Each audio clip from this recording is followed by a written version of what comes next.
Robert, welcome back to the program. Good to see you. Yeah, good to be here, sir. Okay, so big deal for Trump, big victory in the Middle East. Generally speaking, when you see things like this, I've never been a big believer that foreign policy wins, as big as it is, just to be clear, have a huge effect on approval ratings. Is this different because of the magnitude of it, or do you expect this to just kind of short-term accolades, but not long-term approval rating result? Yeah, I expect it to be a short-term approval rating bump, but it's just like anything else. I mean, it's one of those things where people are used to things coming and go in the Middle East, and they don't really believe. It's hard for them to be convinced that it's actually. I mean, the longer it lasts, maybe if something significant happens in addition to this, but I think there will be a short-term bump, but I don't expect it to be long-term. Um, the other big thing, obviously, is this shutdown and like who's quote winning the shutdown, which I know for a lot of people they find offensive when you put it in those terms because these are real people's lives that are being affected if you're a federal employee or contractor or military member. But when you look at overall, based on history, the what shutdowns have done to one party or another, how do you see this thing playing out right now based on history?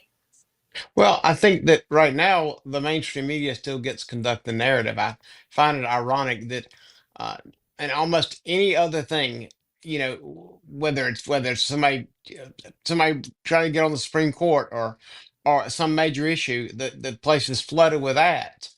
So where is the spending to counteract the mainstream media narrative and put forth the narrative that we see on conservative media about the shutdown is about healthcare for illegal aliens? I mean, why are the airways not covered with ads for that? I don't understand why people are holding back on that spending because that's going to have a tremendous impact on the upcoming elections. And there's just no reason. I mean, well, why are you holding your fire? They should be shooting.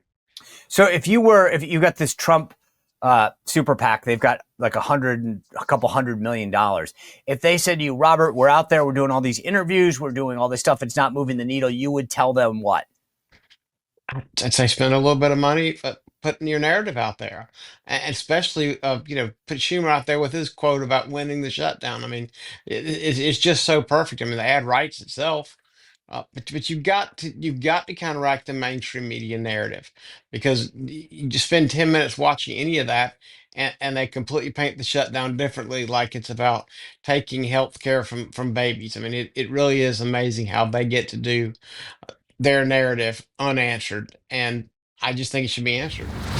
All right, guys, I hate to interrupt this conversation, but if you're loving the Sean Spicer show, maybe you want something to snack on, join me in getting a great snack in masa chips.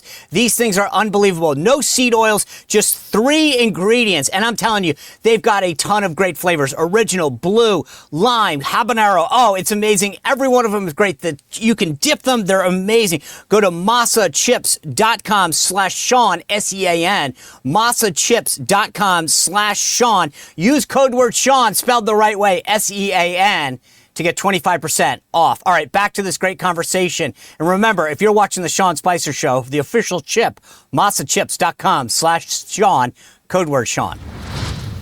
You know, when you think about the messaging war, right? The Republicans are like, hey, open the government back up.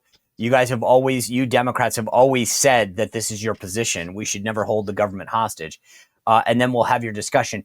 Are they messaging this right? Oh, I think the messaging is absolutely perfect. I don't have no problem with the messaging. It's just the fact that the messaging is only going as far as fair media coverage will take it. So when there's a current move among several people and members of Congress, whatever, that said, hey, military members are not getting paid. We should pass the defense appropriations bill as a standalone bill, force the Democrats to do that. And in Washington, I've read a bunch of like, which side would benefit from this? I don't see how that hurts Republicans. Like, there are people that say it takes their leverage away. Paying the military, as far as I'm concerned, would be seen as a smart move and then keep narrowing the list of what's left to fund in the government, right? Absolutely, but here's the question: uh, are the Democrats going to be wise to this and continue to block it? Right. Maybe I don't understand enough about how this works, but why this can't be like that, with the 50% threshold. Not sure how you get that. I thought we had, there were two of those this year. And in this, I mean, shouldn't there be a second one? It just, as long as you got the 60 vote threshold, that they can block it. And not sure they would, but no, I think it's a very smart idea. So that they call that the nuclear option, which is basically saying, hey, on these votes, we're going to only require a 50 vote option. Thune keeps saying, well, if they do it to us, we'll do it. If we did that to them, they'll do it to us. I don't sound like an 8-year-old in this, but they started it. They did this with judges' votes. Why? I mean, to your point, why not just do this? Why not tell Thune, pull the trigger, fund the government, put the Democrats on defense? I understand what the rationale is, and you don't want to take away the power of the filibuster. You want to outmessage them. Chuck Schumer is hurting real Americans for his own political survival. I'm going to say that again. Chuck Schumer is hurting real Americans for his own political survival. If you're a service member who's not getting a paycheck, it's because Chuck Schumer has to appease the Marxist. Cut and simple. It's plain and simple. Shame on you, Chuck. Every Senate Democrat who's going along with this, you lack the moral fortitude to do the right thing. And that's why I think that they should be out messaging them, and that message should be in the mainstream media. But if you can pass the military thing, I think that would make a big difference. And it's like, if we could get to the point, I know that the different appropriations bills are broken down certain ways, but get to that point of like passing appropriations bill, like you said, until just like the stuff they care about is up. That would be, uh, I think it'd be a very effective tactic, because the next thing is, they're going to they're going to fight against any funding that involves ICE, but I don't see them standing up to the military. I agree. That to me forced their hand on this stuff. The issue that comes once we open the government back up is going to be healthcare. Premiums are going to go up if nothing's done, if we don't extend these subsidies. That's a fact. There's a lot of Republicans that argue, well, we shouldn't have passed these COVID subsidies anyway. And there's a lot of waste, fraud, and abuse. If you were advising the House Republicans or the Senate Republicans, how do you message and handle the healthcare debate after we open the government? What would it be? Well, what I've heard, and I've seen a few people use this example, talking about the fact that we are providing, healthcare subsidies for people who are not in poverty, who literally don't need to be getting. Even, you look at Medicare or Medicaid, excuse me, Medicaid is being given to so many people. I mean, you could fund the subsidies if you got rid of the Medicaid going to people who are not actually eligible for Medicaid under the old rules. Yeah. You and I, the last time we spoke, talked about how so many of the legacy polling outlets are broken, and you guys were forming this new consortium that was much more reliable, for lack of a better word. Where does that stand right now? Well, we just announced 3 new members, in addition to obviously the Trafalgar Group, Insider Advantage, uh, the Big Data Poll, and Rasmussen, Quantis, Susquehanna, and John McLaughlin polling have all come into the group. So we're now up to 7 members. So we're continuing to look at other quality polls and polling companies that have a good record of accuracy, and we'll be continuing to add new members. And what's the threshold? Is it the methodology that's used? Nope, that's the thing. That's the one thing that we don't do. It is not our business how you get there.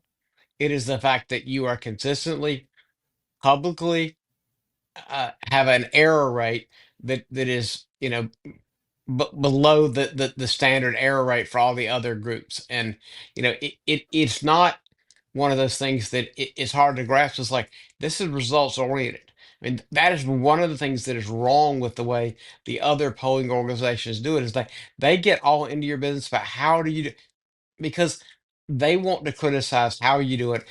It's like they have a recipe, and even if your chicken soup sucks, they won't. If you don't use their recipe, they're not going to recognize you. They're not focused on how good the chicken soup is.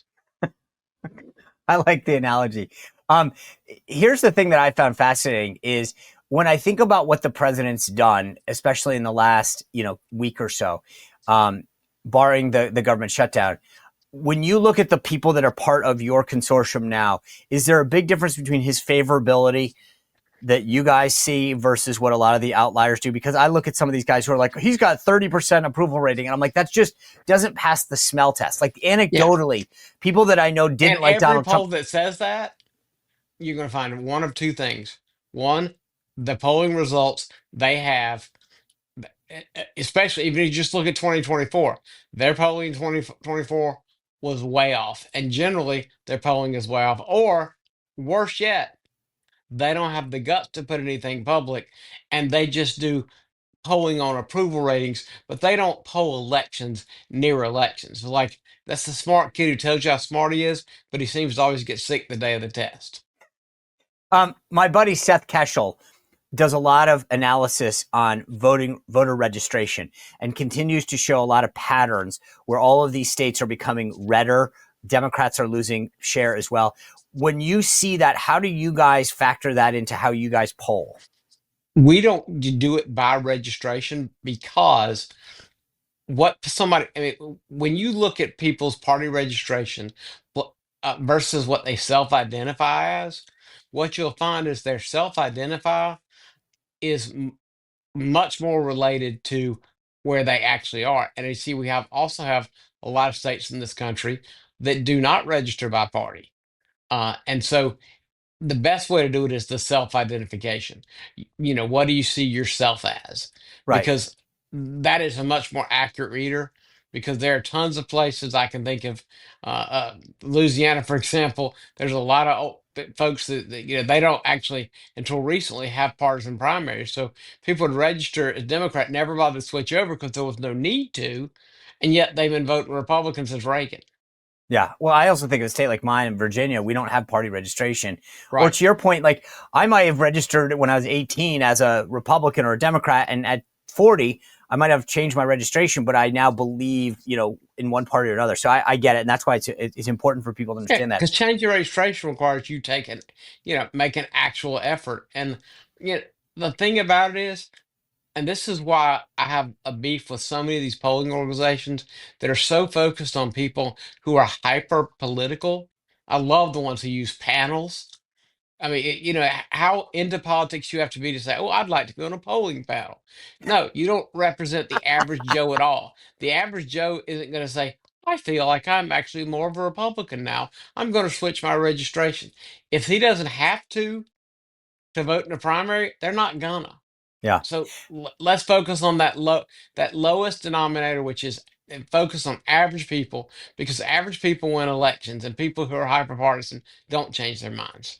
When you think about a few weeks back, the Democrats felt like a scent. They were going to win New Jersey, which they always pretty much do, or not, but generally do. So that was, and then Virginia, same thing. They thought they were going to sweep all of the constitutional offices in Virginia. I feel like the tide has changed in both states.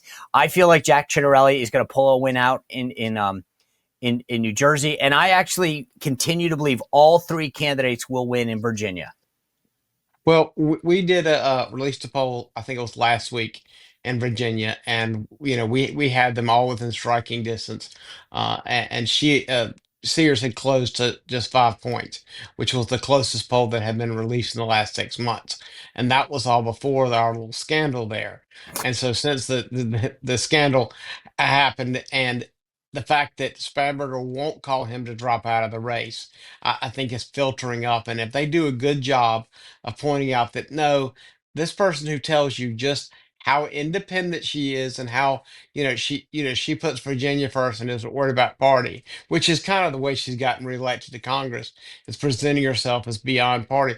If she won't call on him to drop out after she was the one of the first people in line to criticize Northam because he was on the way out, so he was lamed up.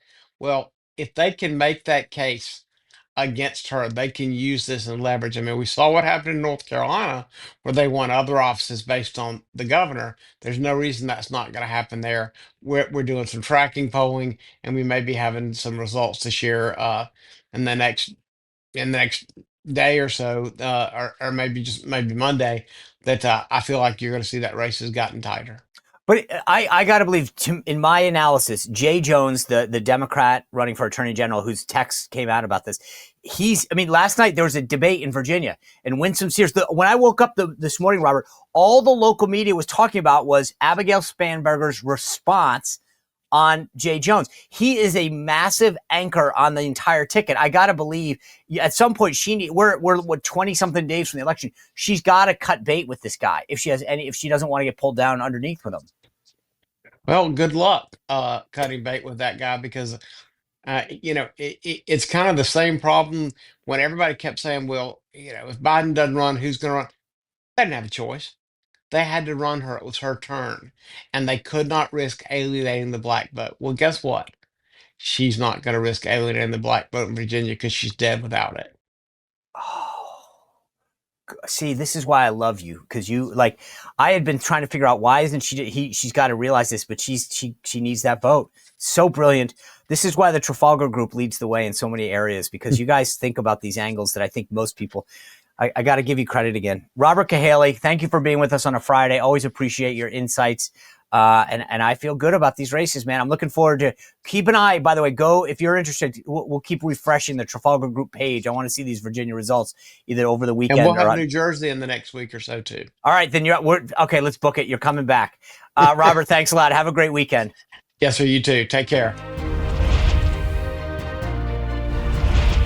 Well, if you enjoyed this content, make sure to like this video, subscribe, and click the notification bell to get more.